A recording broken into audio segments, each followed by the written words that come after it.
What's up, everybody, and welcome to Team Pizza Play's One Finger Death Punch. I, of course, am Whatthefnu. And I'm Drawman. Get ready for 70s Hong Kong cinema, the game. Yeah, pretty much. This is just one of those indie games that came completely out of nowhere and blew everybody's mind, and I think Total Biscuit is on record as saying that this game was way better than it had any right to be, because it comes from the company Silver Dollar Games, which is famous for titles such as Hide the Fart. And aren't they the ones that made the Extreme Baby Maker Simulator or something They along those lines? I think so, but I do know they're responsible for the ever-present classic No Lick a No. Yeah, that's actually a mode in this game, too, that you can unlock eventually. Is No Luca No mode, where the cat just keeps showing up on the screen and you have to... I'm not sure if you have to push her away or she just distracts you from all the enemies you have to fight. Yeah, what you do is, I think in both cases, because the original game is just push the cat away. I'm pretty sure you probably have to do that here, or maybe you get to Kung Fu kick the cat out the way. That would be kind of awesome, and thematic at the same time. It'd be like that scene from the Japanese live-action Spider-Man show where a cat attacks a samurai, and the samurai cuts the cat in half. It's not gory, it's just the frame of the cat being split in half. Classic 1970s live-action Japan. See, I wish... Oh, man.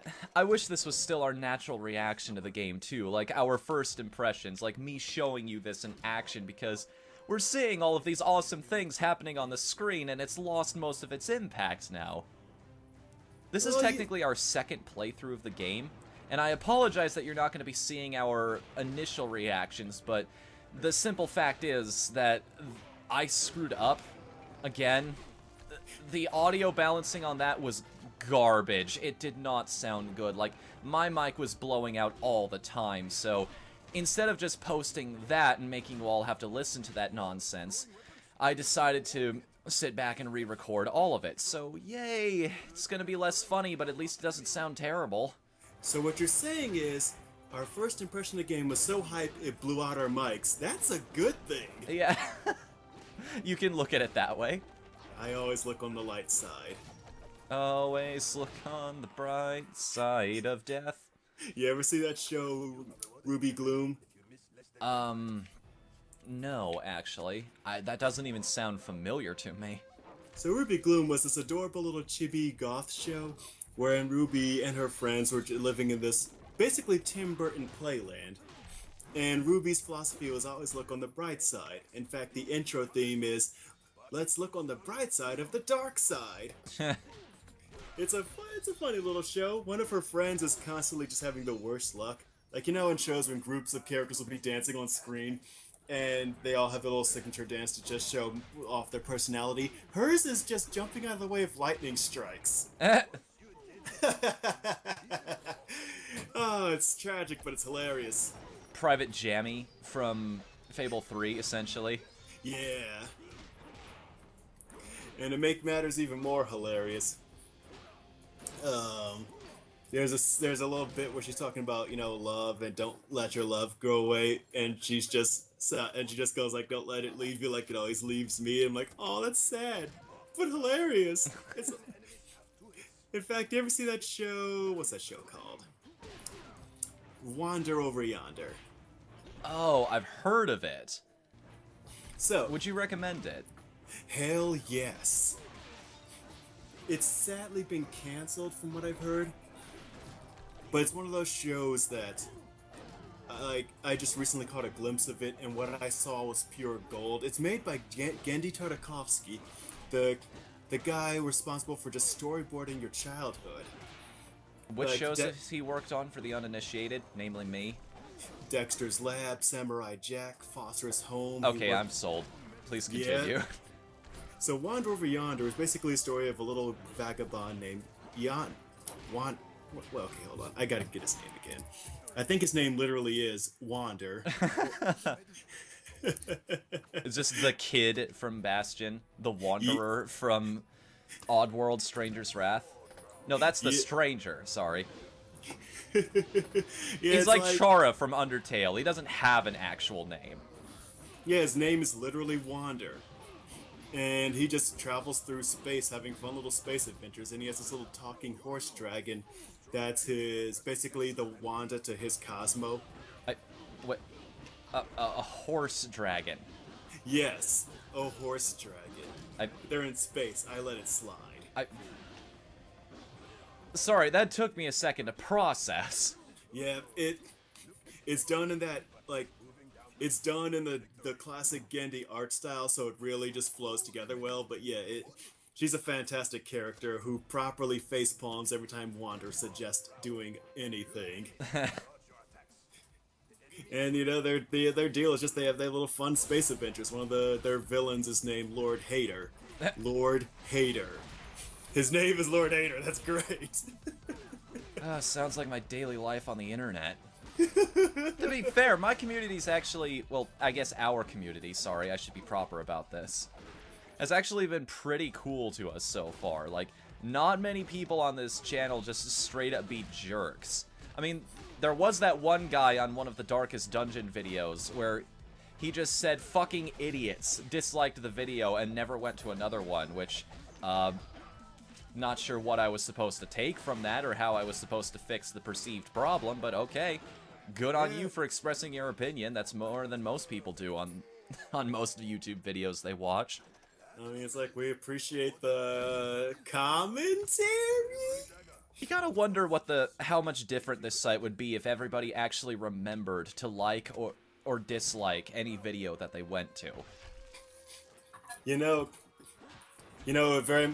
See, if people actually followed the protocol of YouTube, it would just be far more opinionated. It would be very much, wow, you know those classic cartoon scenes of like, things getting processed through conveyor belts in factories, complete with that dun dun dun dun dun dun music in the background? That's what YouTube would be like. All the comments on these big pamphlets and sheets stacked together. And People whatnot. have cheat sheets of canned responses. Exactly. And all of it going into this big 1970s style computer, you know, with the big film reels on front of it. Those actually existed, from what I understand. Yeah, like, that's what computers actually looked like at one point. Exactly. Those those computers were fantastic. Great machines for computing, but not much else. Yeah, it's like eventually we literally had to downsize. But yeah, those things would just be on duty 24/7, just like turning out. Yeah, YouTube would be the stereotypical image of marketing. Huh. If it actually worked on everyone's opinions, because then you'd have YouTube Red a lot sooner, and every channel would be PewDiePie. See, here's the thing, that would be the interesting thing, wouldn't it? Because you say that out of self-interest somewhat. Like, you know, if everybody liked or commented on my video, like left the feedback, I'd probably have a lot more to work with. But that's the thing, if everybody's special, nobody is. Exactly. So, if everybody did that on every video they had, I'd be looking for something else to complain about. It'd be like, maybe there are too many comments, I don't know. And then there's also the other side of it. Everyone commented, and we worked to adhere to it. We'd probably never produce another video. Because you know how the saying goes, you're your own worst critic, everything you make could always be improved?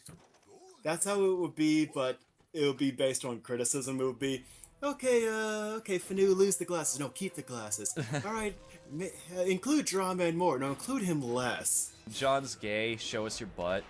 Yep. It'd be like, oh, he should guest star PewDiePie. Hey, PewDiePie want to work? Yeah, brah! No, lose the PewDiePie. It's like, we have a cardboard cutout of PewDiePie and we just throw it in the trash. We just have like a soundboard in the background. Hey, so glad you could come. so glad you could come to the show here today. Once I let Tyson lick peanut butter off my balls. Wow, classic Good PewDiePie. to know. That's the name of his dog, right, Tyson? I don't watch the guy, admittedly. I thought I you saw meant... him in a video that Jacksepticeye did once about speedrunners, and that was about it. You know, I've said it before, and I'll always keep saying it when I'm talking about PewDiePie.